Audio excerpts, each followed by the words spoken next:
Hey there, it's Amy. I'm here today to do my first round of 5-star predictions. Hopefully there'll be other rounds, but at the moment my TBR is quite low. I only keep my books around I've got 36 at the moment. I'm hoping to keep it about there for the short-term to long-term future. So I don't know how many more of these I'll do, but when I do get a nice bundle, I will be sure to pick this up again. I've got 5 books to talk to you about today, and hopefully once I finish reading them during the month of December, I can do like mini reviews or do one big review of the 5 books and see whether my predictions were correct. So let's get right into the books. The first one, or the first 2, are books I've heard a lot about on YouTube, more specifically BookTube, and due to the rave reviews, I'm pretty sure I'm going to enjoy them as much as those who have reviewed them. So the first one is Stay With Me by Ayobami Adebayo. This is about a woman in 1980s Nigeria called, I can't pronounce her name very well, Yejide. It's spelled Y-E-J-I-D-E, so however that's properly pronounced, that's her name. It's about her and her husband trying desperately to have a child and not succeeding as of yet.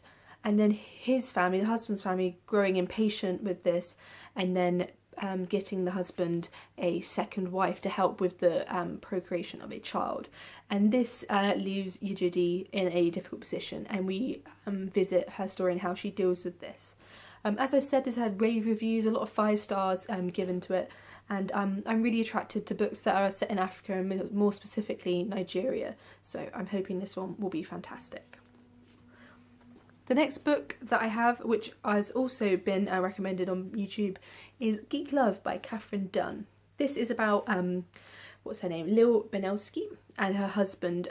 Lil used to be part of the carnival, and then she gave it up to become a mother, and then she hatches the brilliant idea of interfering with her babies while she is pregnant, and this includes things such as pesticides, drugs, so on and so forth, all in the effort to try and create some grotesque, grotesque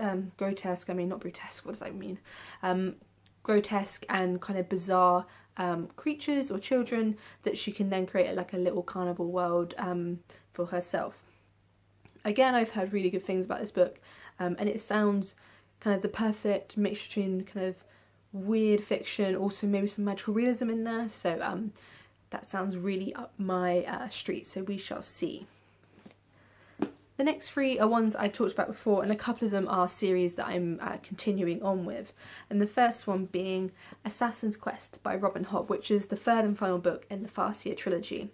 I would have got to this one sooner, but it's quite a chunker at just over 800 pages. But I've been really hankering to get back to the world and the plot and the characters, including Fitz. So I think this will be the first book I'll pick up in the month of December for this 5-star predictions series. Yeah, I won't talk much more about it because obviously it's the final book, pardon me, in a series, but yeah, I am really looking forward to this, and I'm pretty sure I'll be giving this one 5 stars, so there's that one. Then my penultimate book is another one in a series that I'm reading, and that is Terry Pratchett's Guards, which is the 8th novel in this World series. This is a new mini-series following what I think is called the Guard series. Might be more, I don't know, a better title than that, but I know this is a new mini-series. And this is all about Captain Sam Vimes, who's trying to police the 2 gangs of Ankh-Morpork, which are the Haves and the Have-Nots. I usually give Terry Pratchett books at least 4 stars, but whenever it's a new kind of mini-series, as I had with Pyramids, I usually give them 5 stars because I'm enthralled by the new surroundings or the new kind of plots and new characters, so I'm pretty sure this will be given a high rating as well. And the last book I have to talk about is one that I love talking about but not necessarily reading, and hopefully I can fix that in the month of December, and that is Salim Haddad's Guapa. Now this, I have said before, was given on recommendation from a colleague at work who, when I asked what book she would push into my hands if she's going to choose one, this was the one she recommended. This is all about Rasa, who is in, or is set in, a Middle Eastern capital city. I can get my words out. And this is during kind of the backdrop of the Arab Spring.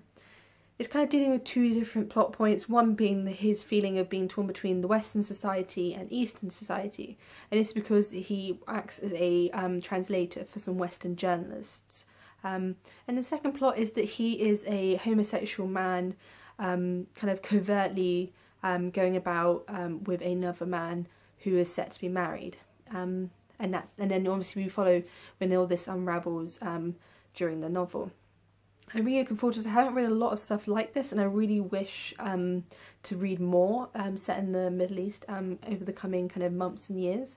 So hopefully it'll be a good starting point. And again, I've heard great things from the colleague who recommended it, so I trust in him, and hopefully I'll be giving this one 5 stars as well. So there you have it. There are my 5-star predictions, and hopefully towards the end of December or during Vlogmas, which I've announced in a previous video, I can talk about these one at a time or in a nice tidy 5-star predictions wrap up. So yeah, hopefully I'll see you around then and we can start discussing what I thought about these particular books. So until next time guys, bye!